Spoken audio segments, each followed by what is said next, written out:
Hello and good morning to all our viewers. I'm Shilpa Ratnam and you're watching the morning news on CNN News 18. Starting off with the political juggernaut that continues in Bihar.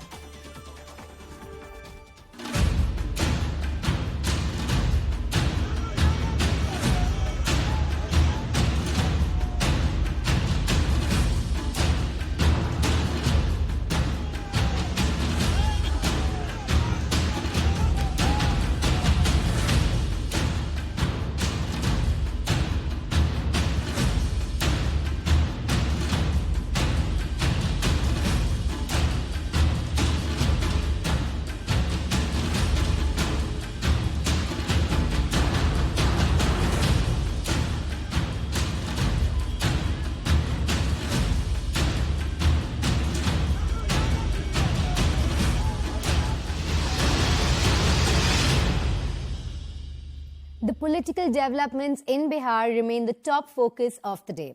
After snubbing the NDA and forming an alliance with the RJD, the Congress and the left parties, Nitish Kumar will be sworn in as the Chief Minister of Bihar for the 8th time.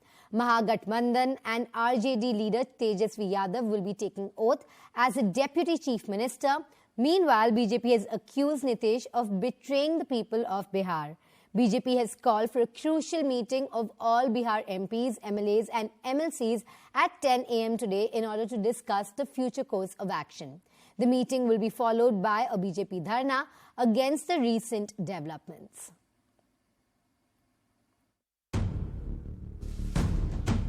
Nitish Kumar has dumped the BJP again and joined hands with the RJD again. Nitish Kumar met the governor, submitted his resignation and then went straight to the house of his new ally, Tejasvi Yadav. Then Nitish Kumar returned to Raj Bhavan, this time accompanied by Tejasvi, and they staked claim to form the government.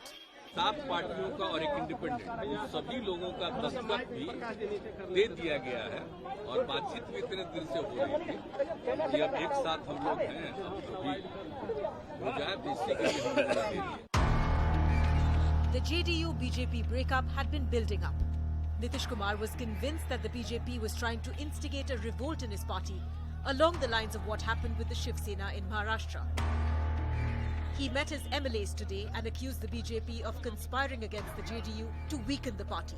जीतेंगे नरेंद्र मोदी जी के नाम पर और आज आपने बिहार के mandate का अपमान किया है, ये कौन सी बात है? The RJD, which is the single largest party in Bihar, also met today to discuss the evolving political situation. Till 2017, Tejasvi Yadav and his brother Tej Pratap were ministers in Nitish Kumar's government, which also included Congress as part of the alliance. But Nitish accused the brothers of corruption, exited the Mahagathbandhan and returned to the BJP. अरे भाई हम लोग चाचा भतीजा लोग हैं, लड़े भी हैं, आरोप भी लगाए हैं, लेकिन हम लोग तो समाजवादी लोग हैं ना, तो हमारी जो पुरखों की विरासत है वो कोई और ले जाएगा क्या? But as his friction with the BJP kept increasing, Nitish warmed up to Tejasvi again. In May, Nitish Kumar walked to Tejasvi Yadav's house to attend an iftar party. In July, when Tejasvi's father and RJD patriarch Lalu Prasad Yadav developed serious health complications and had to be flown to Delhi, Nitish Kumar personally supervised all arrangements for his travel. But what explains the timing of this turnaround? Is Nitish Kumar once again trying to reposition himself in national politics with the 2024 Lok Sabha elections in mind? He would want to be presented as the Prime Minister candidate from the opposition side in 2024. If this new alliance does well, Nitish could emerge as a nucleus of the opposition, which is desperate for credible faces. But can his gamble pay off? My colleague Maria Shakil spoke to BJP MP Ravi Shankar Prasad on Nitish Kumar's snub to the Saffron Party. Listen. Sir, you have been in Bihar very active over the last few months. Didn't you see this coming, that Nitish Kumar would be walking out of the BJP given the kind of evident discomfort that he had, publicly voiced? I will ask you a simple counter question. Hardly a week ago, when Amit Shah ji, the Honorable Home Minister, and Nadda ji, Honorable the President, were present, was not it? There was a clear communication on behalf of the party from the highest level, General Secretary, that 24 elections will be fought Lok Sabha under the leadership of Narendra Modi ji and 25 Vidhan Sabha under leadership of Nitish Kumar ji. What more did he want? Was it clearly conveyed in unmistakable terms or not? Hardly a month ago, the Prime Minister had come to Patna in the Vidhan Sabha centenary celebrations. He was with him, smiling, talking. He could have conveyed. The Prime Minister and the Bihar CM talk quite frequently. Modi ji appreciates him, has publicly said he is in the company of Ramanohar Lohia, late George Fernandez, because of his integrity. Then what happened? You won Bihar in 2019 Lok Sabha. You were there in Bihar covering that election. You got only 2 seats in 2014. When you came to us because of Narendra Modi, your party also got the mandate. And you're also covering the 2020 Vidhan Sabha elections. I remember you were here. In the first phase, NDA was Saf from Fulwari Sharif till UP border, except 2-3 seats. And when Narendra Modi starts campaigning very heavily, Jangal Raj ke do Yuvraj, you know how Bihar changed and NDA came to a comfortable majority. But see, Narendra Modi ji publicly declared in the victory celebration, the BJP office in Delhi, that Nitish Kumar will be the Chief Minister. You could have said, sorry, I have got less number of seats. You have a problem about Mr. Ramchandra Sinha. Then why do you have to wait for 1 year? You could have said on the 7th July, sorry, you have become minister without my consent. Get lost. No. You publicly appreciate his induction by passing a resolution in the JDU Vidhan Sabha. But the larger issue, Maria, is again I am repeating on your channel for your viewers. Why did you leave Lalu ji and Tejasvi in 2017? Go back to your footage of that period. He said, sorry, a lot of uncomfortable questions of corruption. In case of railway bharti scam, land for appointment, a sale of a railway property in Ranchi and a mall in Patna is coming and Deputy CM needs to give a reply.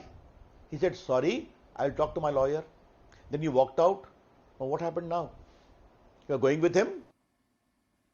CNN News 18 managing editor Zaka Jacob spoke to LJP chief Chirag Paswan on the recent developments in Bihar. Take a look.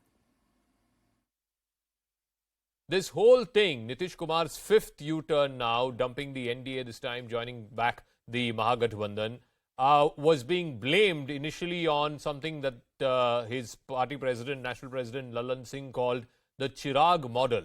Do you believe that the Chirag model was the reason for this massive shake-up in Bihar, something that Mr. Nitish Kumar could not forgive you or the NDA and the BJP for he thought that you were the reason why his tally came down so badly in the 2020 elections? Well, I don't know whether Chirag model has gotten this change, what has happened in Bihar today. I think more than Chirag model, I think Mukhyamantri Nitish Kumarji's personal ambitions are so high. I think it was because of that whatever that has happened in my state today happened. Having said that yes, I am very proud of Chirag model. This was the model that was given to me by my father. And we call it Bihar First, Bihari First, and it was on the basis of this model that we contested 2020 Vidhan Sabha election. And again, I'll accept this with utmost humility that yes, it was because of me that Mukhyamantri Nitish Kumarji's party reduced down to number 3 position. More than half of their candidates, they lost election, and is the reason why, you can still feel that pain in their voice, whenever they use this term, Chirag model. You can feel the pain that it's because of this model of development that they lost the election. Chirag model, because of Chirag model, Nitish model failed actually. I know for a fact that you and Tejasvi are friends. The families are also in touch with each other. You're regularly in contact with each other, even if it is informally. Today you have a situation where Tejasvi Yadav could once again be the Deputy Chief Minister of your state. What would you tell him? What would your message be to Tejasvi Yadav today? I think I can sum it up in one word: beware, सावधान रहने की जरूरत है उसे. जो आज हमने बिहार में देखा है, नीतीश कुमार ने अपना रेजिग्नेशन दिया, एनडीए से उन्होंने अलग मूव हुए, बीजेपी को उन्होंने पीछे छोड़ दिया है, एक नया महागठबंधन बन रहा है बिहार में। ये कदम अच्छा नहीं हुआ। इतनी पुरानी दोस्ती थी, इतना पुराना गठबंधन था भाजपा और जदयू का, और देखते ही देखते भाजपा और जदयू का गठबंधन टूट गया। ये मेरे हिसाब से बिहार के विकास के लिए अच्छा नहीं हुआ। तो आप कह रहे हैं कि आपको लगता है कि लोगों के साथ एक धोखा हुआ है, जो मैंडेट थी उसके अगेंस्ट नीतीश कुमार गए हैं। आपको क्यों लगता है नीतीश कुमार ने ये निर्णय लिया? मेरे हिसाब से तो जब 2020 का चुनाव हुआ था विधानसभा का, और उसमें जनता दल यू को 43 विधानसभा में बहुमत मिला था और भाजपा को 77 सीट मिला था, फिर भी भाजपा ने पुराने एग्रीमेंट के हिसाब से नीतीश जी को बिहार का मुख्यमंत्री बनाया, सम्मान दिया। आज कौन सी परिस्थिति आ गई? यदि वैसी कोई परिस्थिति थी, मान लीजिए कि यदि भाजपा के द्वारा कोई इस तरह की घटनाएं घट रही थी, तो नीतीश जी को बंद कमरे में भाजपा के लोगों से बात करना चाहिए और जो खामियां थी, खामियां को बैठ के दूर करना चाहिए। अब तो एक नया महागठबंधन बन रहा है, नई सरकार आएगी बिहार में, बीजेपी का क्या रोल होगा, बीजेपी का क्या फोकस होगा? नहीं, बीजेपी अपोजिशन में क्यों आएगा? बीजेपी केंद्र में सरकार है, इतना बड़ा देश है, इतने बड़े देश का नेतृत्व आदरणीय परम आदरणीय श्री नरेंद्र मोदी जी कर रहे हैं। देश के प्रधानमंत्री नरेंद्र मोदी जी हैं और नरेंद्र मोदी जी बहुत अच्छे प्राइम मिनिस्टर माने जाते हैं। 1 अरब 35 करोड़ की आबादी है हमारे देश का, और उसके सर्वमान्य नेता नरेंद्र मोदी जी हैं। और ये सब देखिए, ये सब सरकार जो है, मेरे हिसाब से सब सरकार चलने बोलने वाली नहीं है। तेज जी 5 साल बाद सरकार में वापसी किए हैं, कितना मुश्किल का वापसी करना। जिंदाबाद। देखिए, हम लोगों ने संघर्ष किया है और संघर्ष से जो फल जो निकल के आता है वो ये है, जो फल जो निकल के आया संघर्ष करने के बाद हम लोगों ने सीखने का काम किया, उसका फल ये मिला है कि अब जो नौजवान जो हैं उनको अब पूरा भर देना है। लालू यादव की क्या भूमिका रही? बताया जा रहा है कि पूरी रणनीति उन्होंने ही आदरणीय पिताजी तो किंग मेकर के भूमिका में हैं और शुरू से किंग मेकर की भूमिका में रहे हैं, और जब जनता ने चुन लिया है तो हमारा कर्तव्य है कि हम जनता के जो भी है समस्या उसको पूरा करने का काम करें। इसलिए हम लोगों ने समझौता की। अभी हमारा मकसद है क्या हो रहा है नहीं, और हमारा मकसद है कि आरएसएस भाजपा को खदेड़ना, ये हमारा मकसद है। अभी तो उसी काम में लगना है कि भाजपाइयों को कैसे खदेड़ा जाए, ये काम है हमारा। नीतीश कुमार जी हमारे चाचा समान हैं, आदरणीय हैं, और हमारे जनता दल जब था तो हम लोग सब लोग साथ में थे और फिर हम लोग साथ में आए। हम लोग का मकसद है कि भाजपाइयों को खदेड़ना, हमसे जिसमें हम लोग कामयाब हो चुके हैं 100%। A new face-off has erupted between the Kerala governor and the Pinarayi Vijayan government over passing of several ordinances. After mulling strong action against the Vice-Chancellor of the Kannur University in connection with the appointment of a CPM leader's wife as a professor, the governor refused to sign 11 ordinances, including the controversial Lok Ayukta amendment, calling it against the spirit of democracy, and asked the government to bring legislations in the assembly. The Kerala cabinet will meet today to decide on whether the representatives of the government will meet the governor or whether a special legislative session will be called.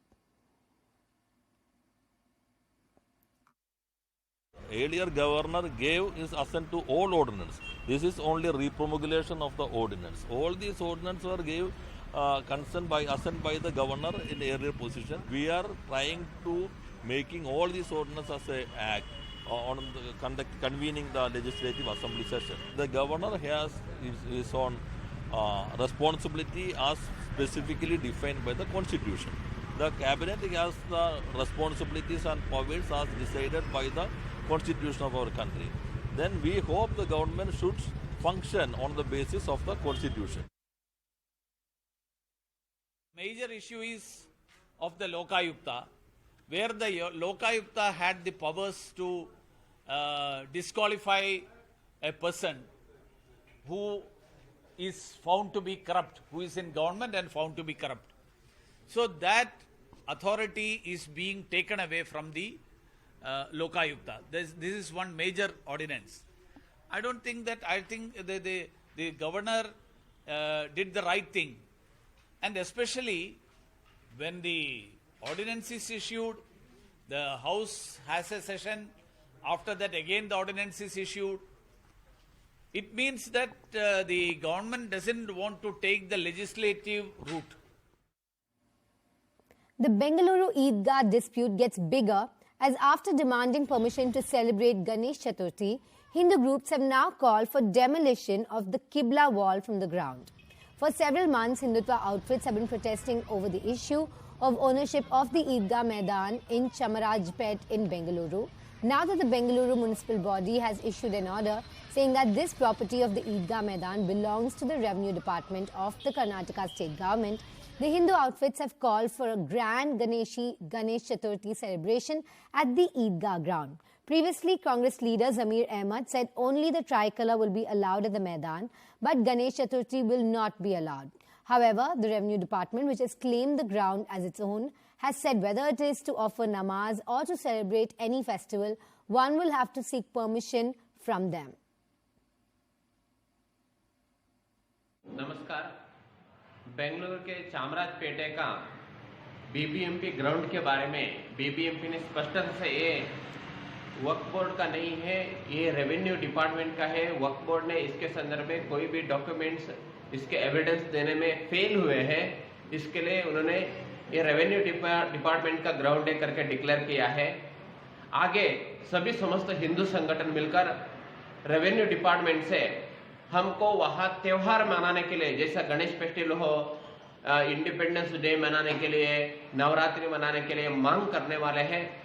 हमारा अपेक्षा है इस government, Hindutva का government हमको अनुमति देगा इस समय, और उसके साथ इस प्लेग्राउंड में एक वॉल है, प्रेयर वॉल है।